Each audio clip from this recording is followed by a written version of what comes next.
Welcome to Mr. Community. I'm your host, Reggie Reg Davis, and I want to say I appreciate you, Detroit, for watching Mr. Community as we talk about the various things in our community, great people in our community, like my special guest today, City Councilman James Tate, represents Northwest Detroit District 1. Welcome to the program, Appreciate sir. you having me, my brother. Yes, sir. And yeah, I've been trying to get you down on the radio for a long time. I finally got a chance, man. So it's a privilege for me, man. I want to say this, and you can take it how you want to. I say this to you, and you sometimes maybe think I'm pretending, but just the other day, this is another case you haven't heard about. People watch your work, and they like to compare you to everybody else. And every time, I don't say anything to them. They say, James Tate is the best councilman we have in this city. I mean, I hate to go there. I love all your colleagues, do a great job, but I'm just saying, I hear this constantly. So I'm going to say, congratulations on the great work you do. Thank you, brother. I'm humbled by it, and I'm excited about being in a position where I can actually, feel like I'm making a difference in people's lives. So that's validation. So I appreciate that, brother. Yes, sir. Civics 101. Someone's listening to the program right now, whether it be a youngster or someone our age or older, need a little touching up. Let's talk about what the office of the council is all about, the city of Detroit, the legislative branch of government. Yeah, legislative branch, we're the ones who write laws and ordinances. We're the ones who also approve contracts, city contracts, and we're also the ones that have the ultimate final approval on the city budget. And there's some other stuff that we do, in terms of community engagement, in terms of some of the special projects that we do and constituent concerns, but that's not what the charter says we do. The charter says those three things, city budget, laws and ordinances, and contracts. And, for me, I try to do it as best as I can. And sometimes, people have difference of opinion, but it's coming from the heart in everything that I do.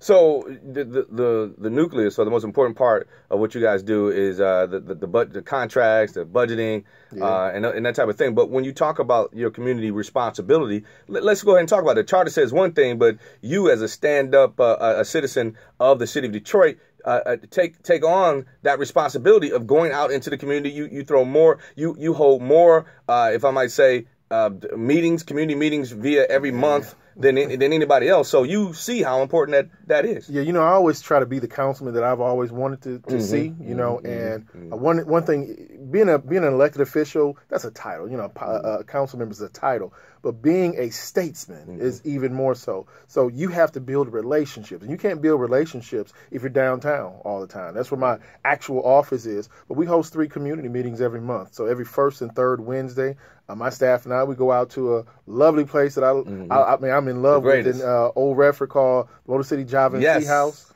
Shout out to Alicia George and John George. And we're over there every first and third Wednesday from 11 a.m. until 1 p.m.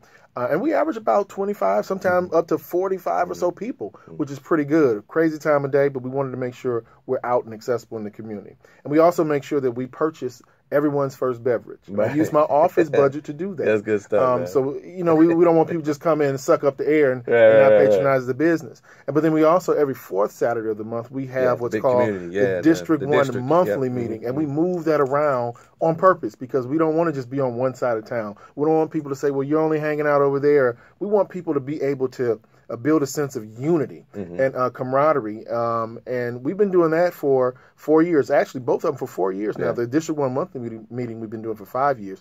And we average about 100 people there. So people have been responding. And it's not just me with a microphone saying, love me, love me. Right. It is me bringing presenters, department heads, and individuals that actually have an impact in the lives of the residents. So we want to continue to do that. Being a part of the community is extremely important to me because there's no way that we as elected officials and you in government, there's no way that we can do it by ourselves. We have to have a relationship with the community, and we have to find a way to empower them to push us even more. Quick question. What is the one, when you talk to people at these meetings, you get this, you get that, the dogs, the housing, the roads, the lights, everything. What's the one thing that you get from the majority of residents? Can you name one thing? Yeah, it used to be lights, blight, and crime. Those used to be the top 3. Now it's speeders in neighborhoods.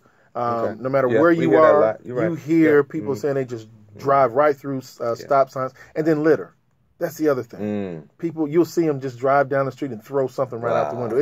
It frustrates me. I live across the street from a park, and every night, especially if it's like one of those real good hot nights, Every day I've got to go out and pick up trash. Wow. And it makes absolutely no sense. So those are the two major issues that you're hearing. Of course, auto insurance and, those things that are structural that we've got to work with our governmental partners around the state. But those are the two things internally that we hear about a lot. The task force on black male engagement. Yeah, what is this all about? Why do you do it? Task force on black male engagement. I mean, every time you turn on the television, open the paper, look online, you see images of African-American males, not so positive light.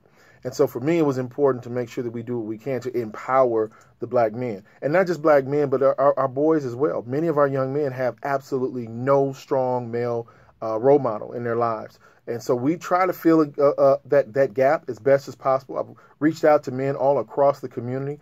One of the things that we do, and I'm very proud of it, it's called the School Welcome. We've actually got one coming up, September 5th. I'm there. You're there? All right. And we thank you for that because you've been there pretty much at every one. Yeah. And that's what we need. So September 5th, we're going to have men, and we're calling all men to come out to Coleman A. Young Elementary over on Hubble Street at 7:30 a.m. But what we do is we just give the young men and young ladies high fives and words of encouragement. It doesn't sound like it's a lot. So it's basically a pep rally, but it means a lot to them because the administrators at the school will tell you how big of an impact it has. And what's so cool is I'll see kids out in the community months later. And like, you're that guy that came to my school. It makes and not just months, though, Councilman. The years later. You'll see these guys grow up to be grown men and women, and they may bump into you and say, I remember way back in elementary school, and you came and welcomed me to school. Yeah, so it's a great thing you're doing. Really appreciate it. Thank you. Let's see. How can one get in touch with you if they're listening right now and they stay in Northwest Detroit District 1? 313-224-1027. That's the way to get in touch with me in my office. And our boundaries are 8 Mile to 5 Points and Telegraph. 5 Points and Telegraph, take that to 96 and Fullerton, 96 and Fullerton to Ardmore. Take Ardmore over to McNichols. Go up Southfield Freeway. It's like a boot shape, right? Go up to 8 Mile, and that's District 1. And in closing, I just want to commend you also on everything you do with D1 and the businesses that reside in our district. Discover D1. Discover D1. I really appreciate that you're putting together, and you've actually charged me to try to be a part of that and help to try to put some business associations together. So thank you for all that you do in D1, bro. And thank you, man. Appreciate you. James Tate, Councilman, the great Councilman. Hey, thanks for listening to Mr. Community. I'm your host, Reggie Reg Davis. Take care. God bless you, Detroit.